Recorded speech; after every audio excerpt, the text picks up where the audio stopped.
Et vous avez beaucoup menti les Congolais. Au lieu qu'on puisse travailler conforme les enfants qu'on ait des militaires pour se battre, oh, tout ça, Chiwewe nous amène un enfant de 12 ans pour venir prêcher les papas Mikolo, des généraux, des colonels, des majors, des sous-lieutenants, des lieutenants, des capitaines. Un enfant de 12 ans vient commencer à vous prêcher. Ce n'était pas le moment qu'il fallait faire même un séminaire. Ce n'était pas le moment qu'il fallait commencer à expliquer aux généraux et aux colonels comment les tactiques d'une guerre. Hein? Israël qui s'est dit une nation de Dieu. Ils n'ont pas tiré en Iran là-bas. Ils n'ont pas tiré en Iran. Ils ont tiré en Iran. L'Iran a répliqué. Est-ce que tu leur as vu en train de prier? Dieu, qu'est-ce que l'Iran réplique là? Toi, bloque avec tes mains parce que tu es le Dieu créateur. Non, ils sont partis dans les shelters, ils ont fui. Ils sont partis cachés dans les shelters. Celui qui n'était pas caché dans les shelters a été tué. Vous comprenez? Ils ont construit des bunkers. Mais il ne fallait pas construire des bunkers. Tango Iran kobwaka yango Zambia kozwanga kobwaka na océan ndenga salaka pona Moïse. Vous allez tous mourir, nous allons tous vous enterrer et ça sera fini pour vous. Donc, ça nous dit que quand ils tirent, Iran tire, ça tape là-bas, ça tue les gens, entrer dans les bunkers. Nous devons nous construire l'armée avec l'aide de Dieu. Nous disons Amen à Dieu, il nous a donné la tête et l'intelligence. Nous allons réfléchir comment créer des bunkers au Congo, parce que tous les 9 voisins du Congo sont des voyous. Ce sont nos ennemis au vrai sens du mot. Ils ne nous aiment pas. Vous avez entendu Botenga, il a parlé, non? Tout le monde comprend que le Congo va nous échapper. Même ceux qui se disent vos amis ne sont pas vos amis. Commencez à travailler pour construire la nation. Que Tshisekedi nous crée une équipe qui sera capable de réfléchir et de commencer à attaquer nos ennemis. On a besoin d'une équipe qui va aussi commencer à attaquer les ennemis du Congo. Nous sommes seulement en train d'encaisser. Non? Je sais la capacité du Congo. Nayemi Bino, vous êtes capable, mais on vous rend seulement paresseux. Il faut mettre les Congolais au travail. Ayons des services de renseignement, même 20. S'il y a un pays qui doit avoir beaucoup de services de renseignement sur la terre, c'est le Congo démocratique. Vous avez la richesse que le monde n'a pas. Quinoise et quinois. Landela, tous les mouvements n'y surtout Yamabe, surtout commune Yamaluku, na groupement Yambakana. Maman na complot ezali kosala malisusu. En complicité na tata oyo Yandam. En complicité na bato oyo bayaki babalikanise pays de nos ancêtres. Parce que me trompé époque ya Kanambi. Na époque ya Fachi Béton pour déstabiliser les escrocs, les impérialistes, les pays voisins. Souka, Eleki et Bandeli. Kobanga et Kobi Kobangisa. Il n'y a pas de héros sans histoire. Pour le Congo, Totelema. Pour le Congo, Tobunda. Pour le Congo, Tobunda Tikino Tokolonga. Pe Tokolonga. Maïmatali politique Yamboka. Maman na panique na Kigali. Maman na panique na Ouganda. Assassin sans frontières. Lobby Ayambaki, le président, ancien président ya Kenya, William Ruto. Parce que William Uhuru Kenyatta, ancien président ya Kenya.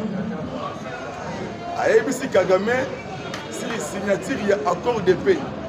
La détermination, il y a États-Unis. Confirmation, il y a président américain. Les deux présidents. Le président congolais et le président rwandais. Sous les médiations, il y a le président américain à Washington.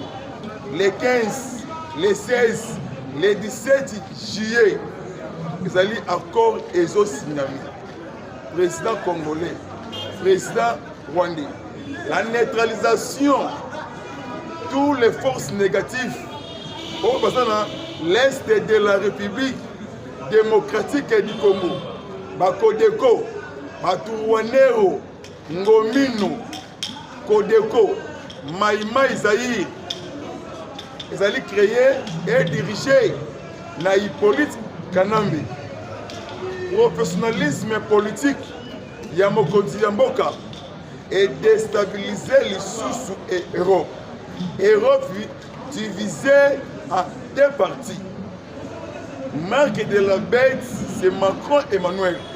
La politique Yamabe pour détruire l'Afrique. Précipitation naïe a tombé sans le savoir. Complot Yamouneni, oye salama na France. Data oyo ya Assemblée, data oyo ya Sénat, séjourné na France. Lobby Macron ayambaki bango na Champs-Élysées. Basololi nini? Tentative ya coup d'état na Kinshasa. Bango babimaki avant coup d'état et salam. Po babima que bango bazali ba innocent. Arrestation plusieurs généraux, les officiers supérieurs. Po baki na kati ya lisanga ya coup d'état avant déplacement. Il y a président de la République, chef de l'État Fatih Béton. Nous sommes tous à Koukou et Bimina Kwasa. Cour de cassation, ennemi de la République. Le sénateur, le député manipulé avec une somme d'argent. Je vous assure, vous, aujourd'hui, la paix a changé de camp. Kobanga et comme les sous Kobangisa. 50e conseil des ministres hebdomadaire, il y a chaque vendredi. Yémen number 1 autour il y a des membres du gouvernement. A Sololi, Maïma surtout, à Yebisi Bango. Até makambu nyonso tout na nzela. Composition ezosalama déjà na ndenge ya mayele ya mokonzi ya mboka. Kotaba joueur ya makasi. Pona gouvernement ya Union nationale congolais azongisa oyo abungisa mbula na mbula. Arrestation, téléchargement. Les ennemis de la République, Ezali Basango, Fredolin Ambongo Bessou, soi-disant cardinal, a complété mission catholique à complicité dans régime colonial belge. Les catholiques, les ennemis de la République démocratique du Congo. Depuis l'époque coloniale, mission catholique et régime colonial, basalaka moyen surtout pour déstabiliser, balkaniser la République démocratique du Congo. La détermination, il y a un Congoman, de Mboka Oyo, et Katanate, et Ndenge et Zalaka. Comment que Ambongo a comme côté l'accord de paix on a signé le 17 juillet na Washington na États-Unis. Mbongo ya makila ekangi Ambongo catch. Mbongo oyo Ambongo azwaki na Kigali et pas le président rwandais assassin sans frontières Moutiopi de l'Afrique Hitler noir et Afrique centrale. Ambongo Azali M23 en Soudan. Le politicien en conversation téléphonique pour balkaniser, pour la couper ça, Hippolyte Kanambe Beki. Kanambe a déjà na arrestation téléchargement. Hippolyte Kanambe a kosuka lokola Lusama Ben Laden na Afghanistan. Nanga akosuka lokola Jonas Savimbi na Angola. Kagame akosuka lokola Pharaon na époque ya Égypte. La population congolaise, quinoise et quinois Mobilisez-vous et prenez-vous en charge. Ce qui Kagame a besoin de respecter l'accord de paix, sanctions politiques, sanctions économiques et sanctions militaires, avec un coup sur le marteau. Dambla Bitou Keïta, représentante d'Antonio Guterres, na Mboka de père et de mère. Le 15 juin, il y a 2025, Ayebisaka Berthe Bissim, Ayebisaka Kikaya Bin Karoub, Ayebisaka Nangarere Alliance Nanga Petuana. Bon désarmé, bon déposer ba armes, bon zonga place Bino Bouta, États-Unis Azoya. Mais Nanga, ici moi et autres personnes, Bazoa qui en théâtre pour votre information. États-Unis et si à Sandy Signon surtout. Ba convoi ya ba américain et qui ta na Goma et qui ta na Denor, Nord Sud et Nord Kivu. Mbutu na kati ya M23. Mbutu na kati ya armée rwandais. Mbutu lisusu ya makasi na parlement rwandais, na sénat rwandais. Mbongo nyoso tout o bayibaki na Congo et comme il faut dépasser pour na somba ba mercenaires pour ça la force na République démocratique du Congo. Avancement spectaculaire. Il y a des jeunes compatriotes, des Wazalendo, des pire petit, il y a docteur Honoris de Kaouza, c'est Fatih Béton. Maman Nabitumba, Oye Bundamaki, Bokoloya jeudi et vendredi. Des fêtes historiques, il y a M23. Wazalendo, appui à FRDC.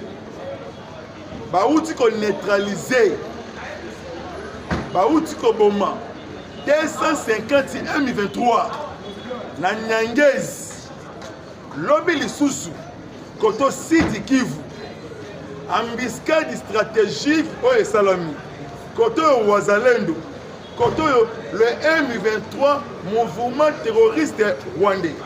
Merci Matondo Mingi na général na biso ba Wazalendo William Amir Yakotumba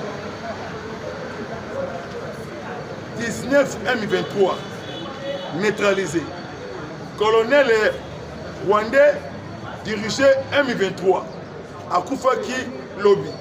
Effectif il y a M23 et comme il diminue. Effectif il y a RDF et comme il diminue. Déploiement spectaculaire, il y a FRDC. Dans le Grand Nord, il y a l'Est de la République démocratique du Congo. Les soldats colombiens, les descendants africains, ils ont déjà position. Dans Walikali, dans Lubero, dans Nyangezi, dans Kamanyola, dans Kisangani. À quand de débordement, Bazawana pour la beta bango avec précision. Rwanda a causé la facilité dans la République démocratique du Congo. Les grands Congo, les victoires. Le pays prophétique. Victoire et Zabiso. Milelo, Kokoya et Zabanguna, Yamboka. Toujours l'Est de la RDC, les drones stratégiques, espionnage, 4 coins, Yamboka, ya assassin sans frontières, ba base, ba cible, Mikolo Oyo Ekoyaka, Ekozala Mawa, Pona Rwanda, Ekozala Mawa, Pona Uganda. Na deuxième point, gouvernement congolais en colère contre Ouganda. Kanda Yamakasi contre Yoseri Tabasibwa. Alliance Kaguta Yoweri Museveni. Rwandais na Rwandais bakabonaka ata mokolo moko te parce que Kanambe Hippolyte Rwandais Kagame Vander Yamaki na Uganda afongoli pourquoi afongoli poste frontalier de Bunagana na intention nini pona ba force na bango bakota na Bunagana batake position ya FRDC ne lobby gouvernement ya Kinshasa en colère contre Uganda. Moïse Kainerugaba, fils de Museveni, azali ko jouer biso double J. Na hypocrisie na ye ayaki awa. Asai lokola alingi biso. Akei kuna asangani na banguna ya Congo pour ba détruire République démocratique du Congo. Tokomi esika oyo tolobaka yango tokomi bolemba te bozonga sima te bopesa lisusu confiance na président de la République chef de l'État Fatou Beton, l'homme à la tête de la République, le président le plus sollicité lisusu mokili mobimba, le président le plus costaud, la sagesse de Dieu, la professionnalisme politique ya Mouko Tombolo a comprendre etamboli ya géopolitique ndenge tambolaka na monde influence na ye na diplomatie mondiale. Europe divisée en deux parties. Les Néerlandais dans quelques jours na kati ya Kinshasa, Belgique na France mabe oyo basala biso soki bameki lisusu babumbisa biso bakozala écrasé na ndenge moko ya moke te.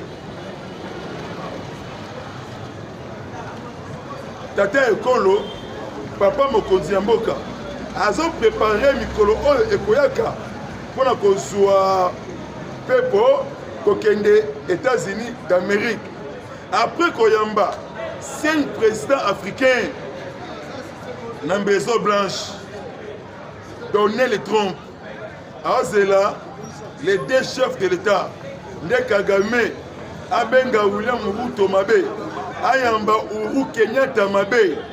Kagame a mis déstabilisé, a mis tombé sans le savoir. Papa mokonzi ya mboka merci lisusu na diplomatie na yo ya likolo makasi obimisi Congo na poche ya Kagame sans cryptement de balles, sans masase beta, sans matata. Kagame azali commerçant, Fatou Beton azali politicien, diplomate de carrière. La détermination, avancement sur avancement. Kagame ni poipin de l'Afrique. Fatou Beton jouer et gagner. Dans l'espace il y a 7 mois, Kagame a sali fait une sortie médiatique. Solution pays quel effet. Troisième point, serrez votre ceinture. Serrez votre ceinture. La sensibilisation. Pourquoi la sensibilisation? Pourquoi éveil de conscience? Ya kozala na sima ya mokonzi ya mboka ko soutenir lisusu ba FARDC monter en puissance na invité sikoyo ba service na biso nyonso tout ya défense ya sécurité bon fouiller bon contrôler koto ya poids lourd Vincent Bolloré Tokourbi tozui gare centrale Kitambo Bandaku nyonso tout wana faut qu'on fouille qu'on contrôle. Il y a un mouvement oye luka esalama. Il y a 2 personnes o Hippolyte Kanambe atia bango na mission na ye pona ko détruire mboka moko zali awa na Kinshasa moko zali na Doha bango nde bazali chargé ya recrutement stratégiquement Koto Malou na groupement de Mbakana stratégiquement na Congo ya tata oyo la sorcellerie ya levé jaloux oyo ndimaki Rwanda a installé base na militaire na Congo ya ngambi pour attaquer mboka na biso ba service ya sécurité ya chef de l'état misu ezala lisusu likolo ya misu ya banguna na nzela ya mai ngambu biso ngambu bango to na confiance ata mukete ya France Bruno Aubert ambassadeur ya France Louis Michel Didier Rendex les ennemis de la République balingi mboka oyo ata mukete eza na batu bauta na Congo en face bao traverser frontière na biso et pas na biso Louose Congo central ba déstabiliser axe Kinshasa Congo central bazo lukape ba déstabiliser axe Kinshasa Malou population ya Mbakana population ya Malou bandeko ya Machambi bandeko ya Mongata ce n'est pas le moment ya séparation ce n'est pas le moment ya division union fait la force pour nous kende na kosuka Donald Trump a été sous pression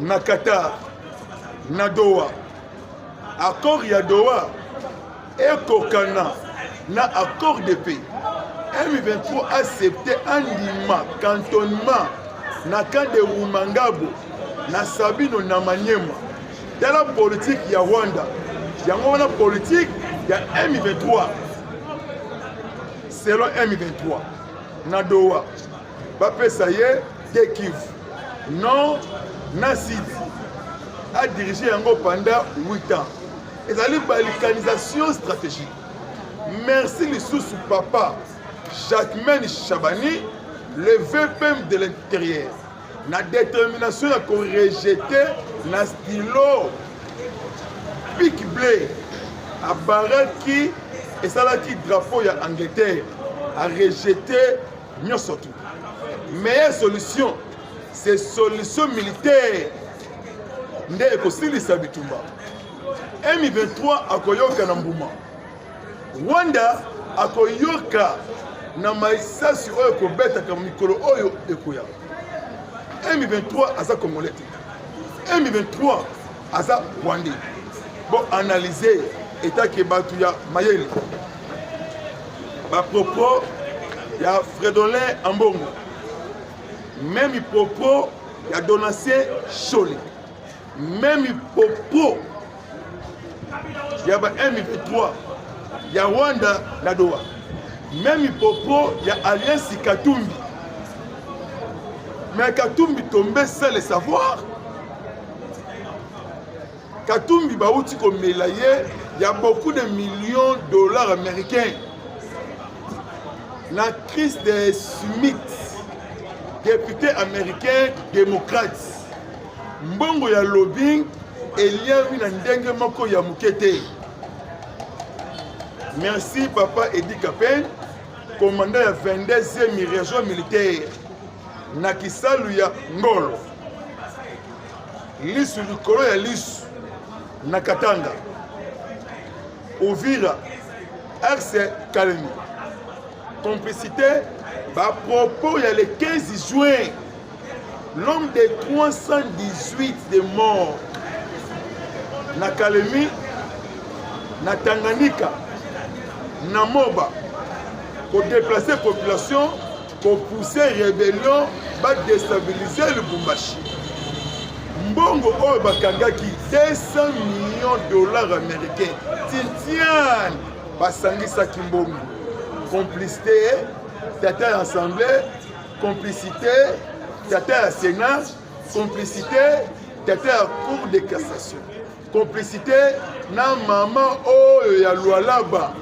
balingi te mboka evase mboka ici evase Fachi Beton ana mandat te Fachi Beton ana mission biso pe balobeli ya mokonzi ya mboka to ana mission ko accompagner mission ya chef de l'état Congo ya lelo eleki Congo nyonso tout 30 ans ya condamnation ya prison ya prophète Simon Kimbangu 30 ans ya fin ya bitumba na Congo debout diaspora Kinshasa Téléma territoire debout tosengi arrestation ya Golden Poi soi-disant pasteur ami lakisi ndenge ye azalaka na bato wana soki nazalaki pasteur te nalingaki nakende rejoindre le M23 service justice faire son travail mutu na mutu akomi bimisa makambo oyo ye abandaki kosala ankuku ezobima en poissa Golden Poi il connaît rien sans sagesse sans maîtrise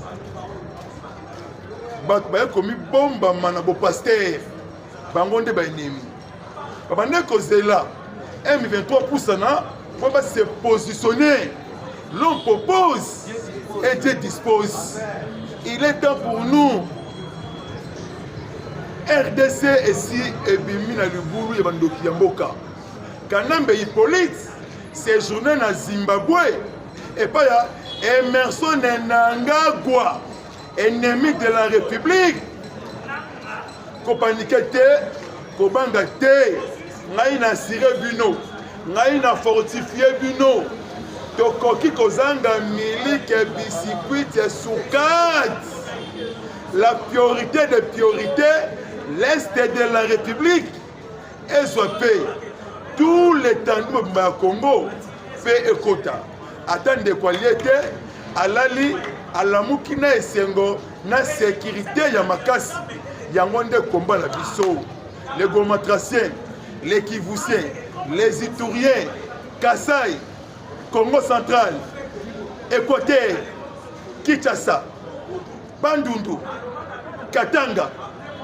union fait la force Bomoko même esprit même combat la dénonciation stratégique les ennemis de la République omoni mabe o dénoncer likambu ya mbongo eza likambu ya sikate lokola ya Christian Chiwewe les officiers supérieurs o batangi bango merci balandi ya Miachu Mialov na tout l'étendue ya Congo pe na étendue tout le monde Kabola partagé benga biso na plus 243 97 360 5014 WhatsApp pena appel Tumbazazu toyebi bien ozo préparer okende Goma ennemi ya mboka olenga nkoi okende Goma tozwi ba information koleka yo moko okolinga te mboka oyo ebima mais mboka oyo esi ebimi biso tozalaka voyage ya mokonzi ya mboka le 17 juillet na États-Unis la finalisation accord de paix Kagame akolela na Kenya Rwanda au Mbari répété de moi au revoir.